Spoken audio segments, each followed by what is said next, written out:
Good morning, YouTube, and welcome back to another episode here at Wildman Lifts. I'm your host, Wildman. Now on today's episode, we're going to address the elephant in the room right away. So if you remember my last video I had to my Road to Recovery episode 1, this is episode 2. And as you can see, I've got this lunar landing system 6th grade science project on my arm here, and that's because I ended up getting the surgery that I needed to reattach the bicep tendon back into my bone so that one day it'll be functioning again. So the last time on my video I showed you the bruises that I had where the arm was completely bruised and it hurt a ton.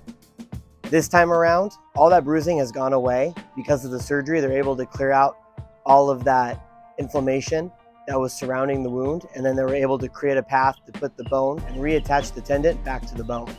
So basically, since my last video, that's when I injured the bicep. I was in the gym and I was working out, and during the process, I ended up tearing off the tendon from the bone. Ironically, this is the same injury I had on this arm, the same exact injury.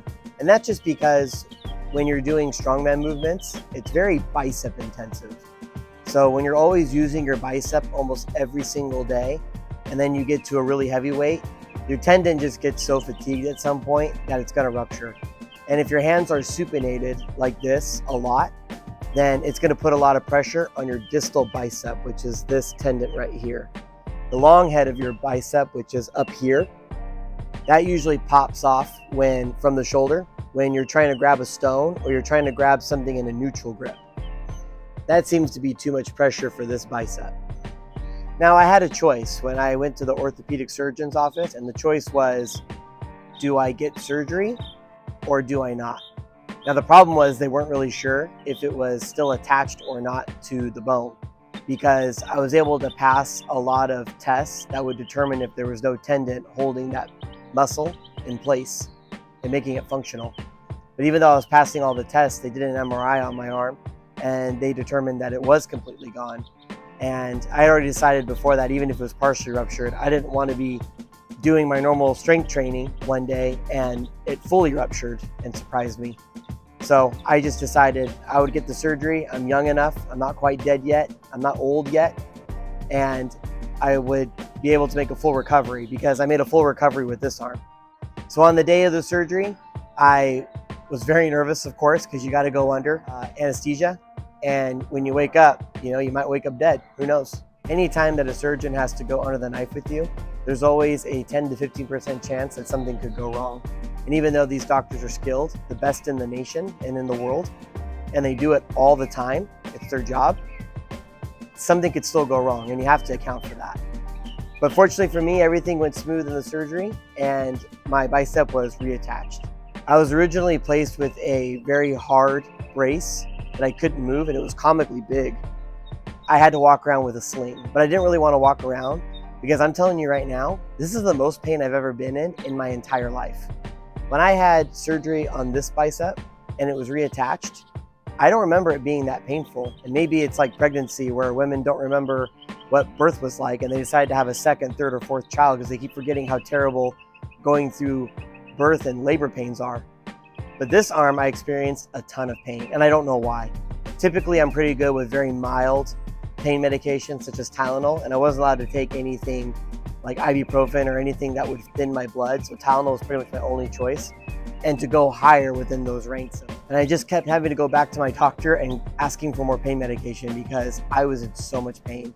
So much pain where I couldn't talk, I couldn't eat, I couldn't hold a conversation, I couldn't sleep, I couldn't stay awake.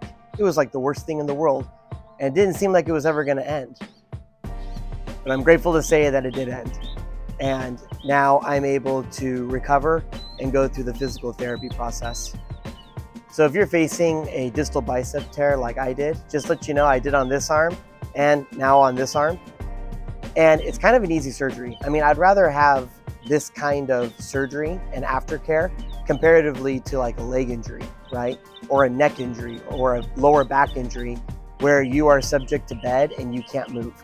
I was subject to bed for like the first week with this just because of how much pain I was in. All my nerves were all jacked up and I was feeling pain everywhere.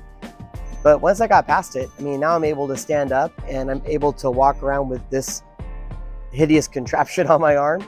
I mean, I'm making fun of it, but it's actually probably like a lot of money because they had to mold it specifically to my arm, so it's custom made. So even though I'm kind of knocking its design and look, I'm sure this is a lot of money, and this is what top of the line looks like for care.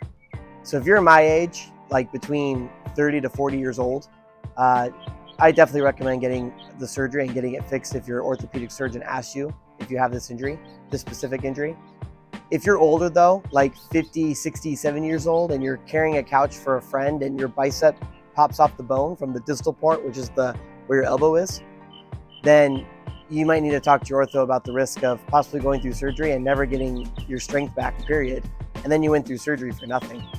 So that's just something that you'll have to talk to your orthopedic surgeon about and make a decision. But I definitely recommend that if you're young enough and strong enough, you should be able to get your tendon fixed, and it's not that intrusive of a surgery, and it's not that inconvenient once you get out of recovering from the surgery phase. So the next video that I'll go over will be the next process. So the first process was the initial injury and making the decision to have surgery. Now that I've had the surgery, I'm just wearing this for the next couple of weeks. Really not supposed to do anything with it. Can't lift anything, can't use it. It's pretty much worthless at this point. So, and that's the way I'm treating it. And then after I get this off, we'll see what the next phase is, which is probably gonna be physical therapy. And we'll go ahead and I'll show you some of the exercises that were given to me and some of the techniques and tactics that were used on me to get me through back to my normal bicep strength. Really appreciate everybody spending the time with me, and I'll see you next time.